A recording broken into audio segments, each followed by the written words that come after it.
Hello, guys and gals, me Mudahar, and there's a pretty big win for 2026. Actually, there's a really good shift that's happening, a good vibe shift, if one will. Now, I saw this thing from Jeff Bezos, the guy that runs Amazon. We all buy stuff from him from time to time. There's no shame in it. He was basically saying something along the lines of, you probably should give up that computer of yours to rent one from the cloud. Now, he was kind of talking about this from a business perspective, but, he basically said the quiet part out loud. Things are getting expensive. I was talking to a buddy earlier today who was like, man, I was looking at GPUs and that 5090, that thing cost $2,000. And I'm like, yeah? And he's like, that's just the GPU. And I'm like, oh yeah, wait until you put the whole package together. So yeah, computers are expensive. And obviously we all know this. If you're a gamer like me, probably looking forward to things like Resident Evil on your computer, probably looking forward to maybe jacking up those, graphics with like the ultimate path tracing.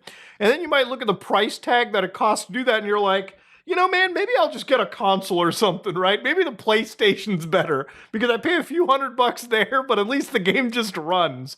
Now, some of you all have probably looked at things like cloud gaming, for instance, and you probably looked at things like Shadow. Now, I've never really bought Shadow, for instance. I've never really experienced it, but I've heard that a lot of the cloud gaming stuff has gotten better. A lot of these companies exist to allow you to rent your computer. So instead of paying, hundreds or maybe thousands of dollars for a gaming computer or console, you pay these guys $34.19 a month for their most cheapest option, and you get a computer that can run 99% of games. Now, how does this magic work, you might be wondering? Well, a lot of these guys have data centers that allow you to rent virtual machines from them. So if you're looking at my computer, I use Linux, obviously. I feel like on my channel I have to at least mention that every 20 seconds or else I will die. Now, if you look at it really carefully, I have a virtual machine right over here that has its own graphics card passed to it. So for instance, this RTX 4090 of mine is a little bisexual. Sometimes it's working with Linux, sometimes it's working with Windows, whatever I may want to do. So I pass a GPU to it and it makes a virtual machine that I can run my games underneath. That's kind of how these companies operate. They give you a VM, it spins up when you need it, you play your games, and it turns off when you don't need it. So ultimately, a lot of these companies are kind of consolidating, or at least if you're, big companies like Nvidia or Amazon or Microsoft, you might at one point want somebody to purchase a thin client. A little piece of hardware that has just enough resources to display an image to your computer, to connect a keyboard and mouse, and then it immediately uses the internet to connect to their servers where they will provision a virtual machine for you or a cloud experience that you can browse. So, it's one of those things where you will own nothing and you will be happy kind of deal, right? It's like they're trying to condition you into like not even owning the computer that you have.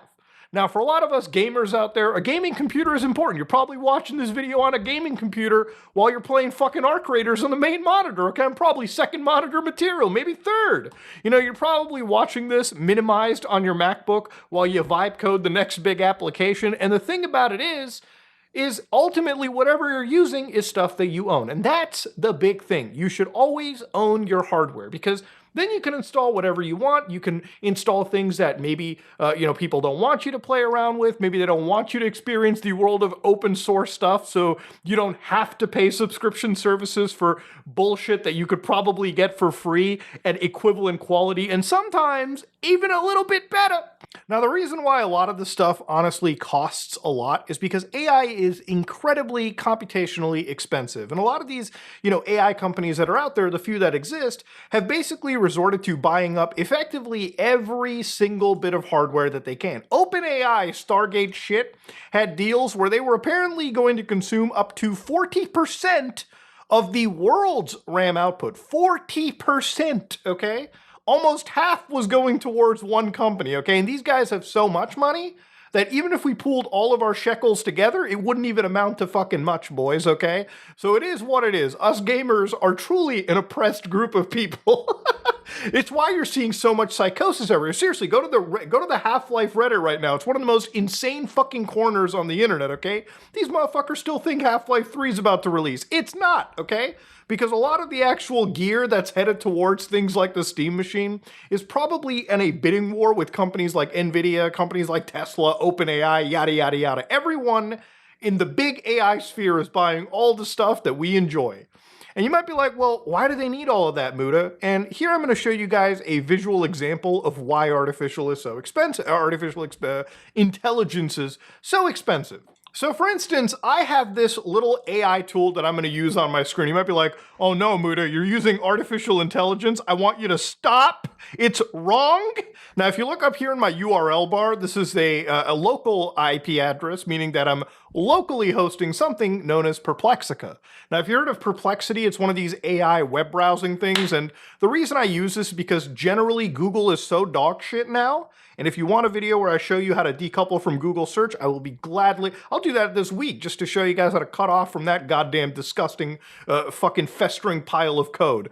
But anyways, Perplexica is this local AI search model that I have. Now, if you see over here, I can actually bring up a whole bunch of local artificial intelligence models like Qwen3 VL8B, which is an 8 billion Chinese open source, open weight model that is able to look at the actual visuals of what it sees on the screen.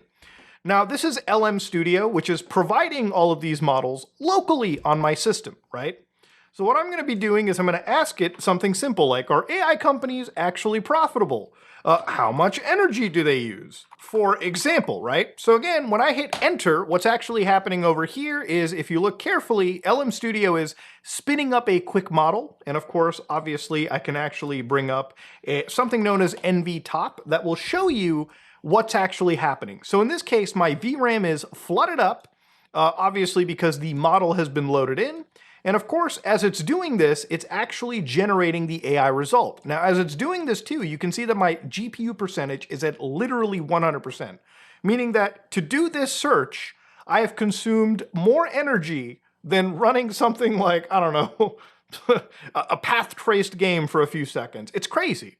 But it actually gave me the search results that I wanted. So instead of going to companies like Google, companies like Perplexica, where they're harvesting my user information, I'm able to do this all on my own. So here it's actually told me, yeah, AI companies are profitable and fast. The industry is booming with major players generating billions in revenue. However, profitability doesn't mean sustainability. AI companies are still investing heavy in infrastructure, and their financial models rely on scaling up computing power, which requires enormous energy. It's to the point where it's even given me actual results. And you probably want to see these like sources that it's citing, simply because AI does tend to source other AI slop. So you kind of could have like an incestuous Ouroboros of content fed to you. But for instance, it'll tell you, at least the AI is telling me, that a simple AI generated search may consume up to 15 times more energy than standard Google searches, right? So again, with more people using this kind of stuff, we have to account that our grid should support that level of stuff too, which is one of the main reasons why a lot of companies have invested tons of shit into data centers. Now, a lot of companies like Microslop, for instance, will actually tell communities, hey guys, listen, we've got a plan, okay? We have a plan to make sure you don't pay more money in data center costs. So basically, every community that this cancer invades, they will find a way to pay for their centers. And from what I've understood, even like, Donald Trump actually had like this whole thing where he was like, first off, we got to talk with these companies. They got to be able to pay their own bills, which is actually something I 100% agree with, okay? Actual W for the prez right there, okay? God damn. The company having to pay for the fucking data center that it built? What a novel concept. If I have to pay my electric bill, so should Microslop. But the problem is, even if companies like this throw a little fig leaf and say, yeah, we'll pay for our share, you as a consumer probably shouldn't feel comfortable letting these guys into your backyard anyways. Ultimately, at the end, a lot of these companies have kind of sparked up, sort of bought land, jumped into communities where they build up these data centers promising massive amount of jobs, when in reality, they're not really generating enough jobs. They're just putting a new area for them to put all this software in, processing power in, and basically jack up prices for people around you. In fact, even in Canada, there are literally 239 data centers all across the country. And the government says that it's expanding pretty rapidly. According to the International Energy Agency, what's so insane about this is that by the end of 2026, literally by the end of this year, the data center energy consumption could actually fucking double. Because yes, like I showed you with my one GPU, imagine if tons of people are hammering ChatGPT, Gemini, all these places with tons of searches every day.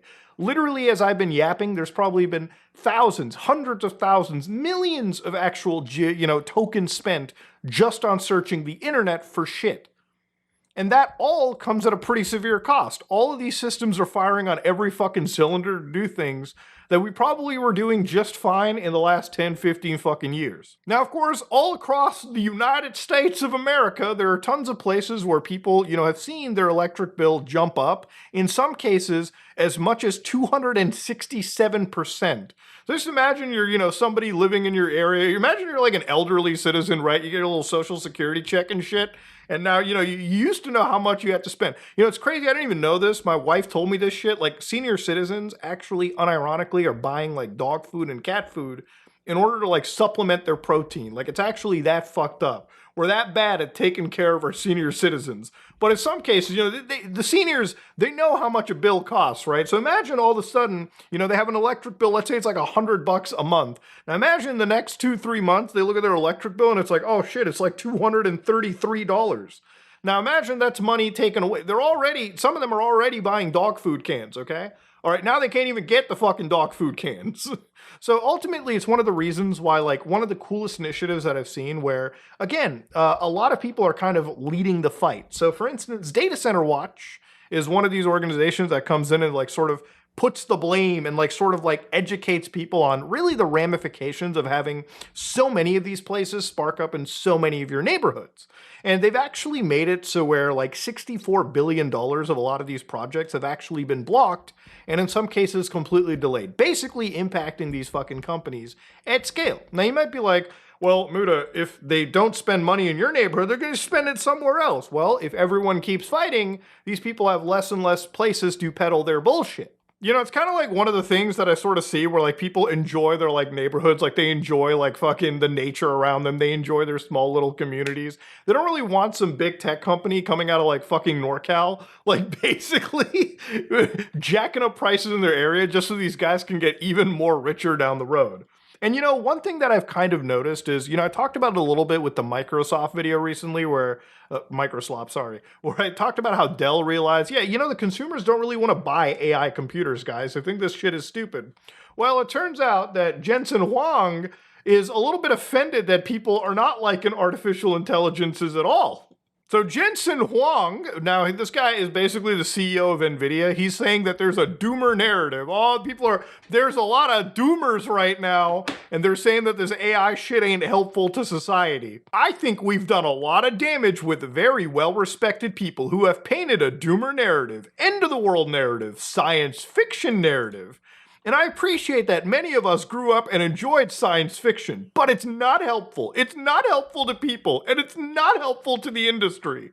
Now look, I'm not saying that AI is going to lead to fucking Skynet, okay? Skynet was cool and shit, you know what I mean? Like robots fucking taking over Los Angeles, like dun dun dun dun dun dun dun dun. No, we have boring military AI, okay? It's like scan the dark guy in the middle of the desert and just send the fucking drone strike over him. That's how boring our version of AI is, okay? It's just like bleakly depressing.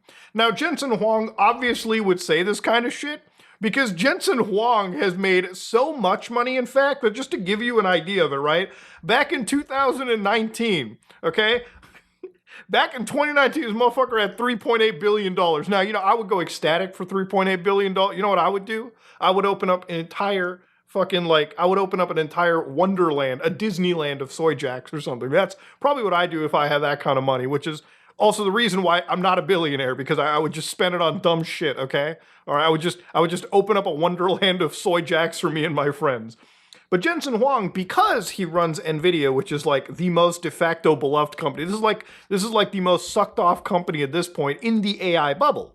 So of course at this point his wealth went from 3.8 billion all the way up to $160 billion. So no shit he's gonna sit there with this ferrofluid jacket and go, yeah, by the way, guys,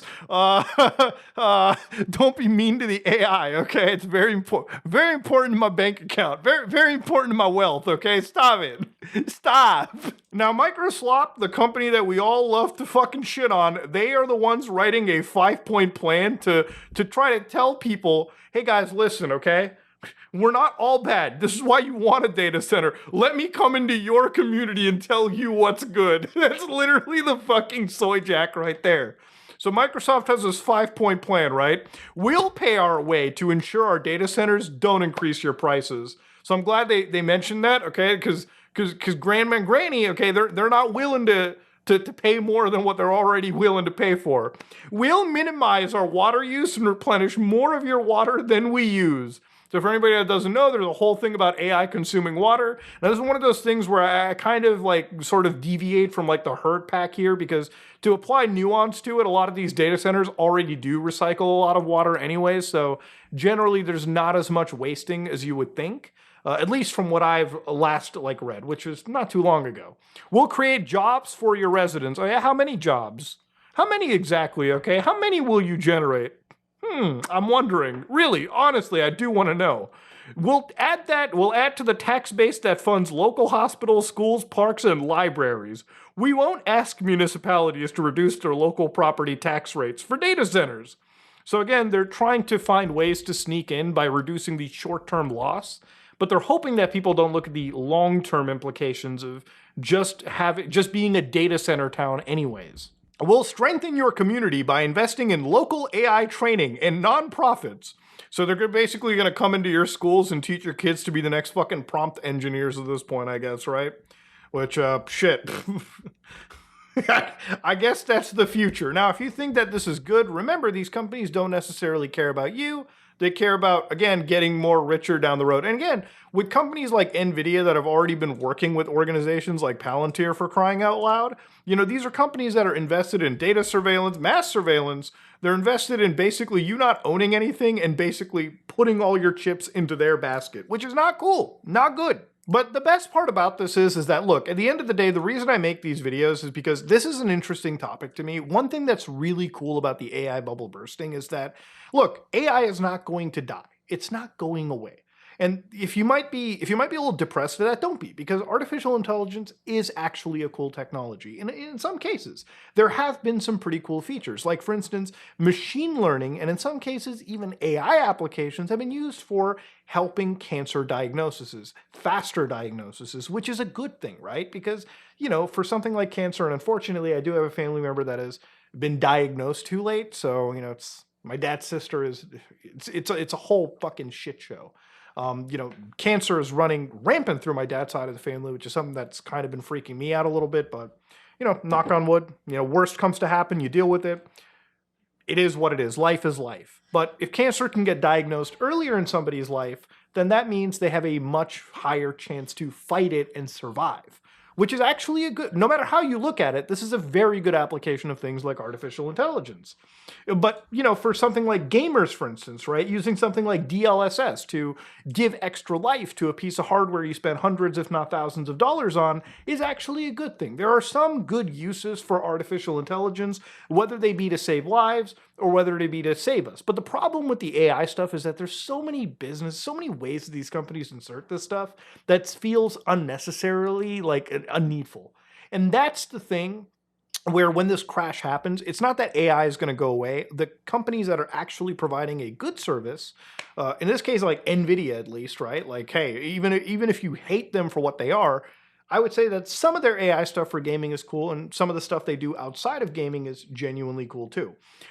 They'll survive, but, you know, the companies that are out there, you know, basically sticking in the dog shit AI for you to begin with, they're not going to survive. And when the companies start to fall, a lot of these companies will have hardware, you know, RAM, will have GPUs, a ton of stuff that is finally able to be purchasable by you. The supply chain will be less impacted because the companies that exist will be obviously much more neutered, far and few in between, and they'll already have the infrastructure that they kind of need for a good while built already. So the crash, you know, I don't want to say it's the AI bubble popping. It's more like the bubble deflating, right? It's not that the technology is going away. It's there. It's here. And no matter what you do, you can't get rid of it. But when it deflates, everything will start to get better. And the cool thing about it deflating is that people are starting to fight back. And people are noticing that, you know, these companies, they're not exactly as benevolent.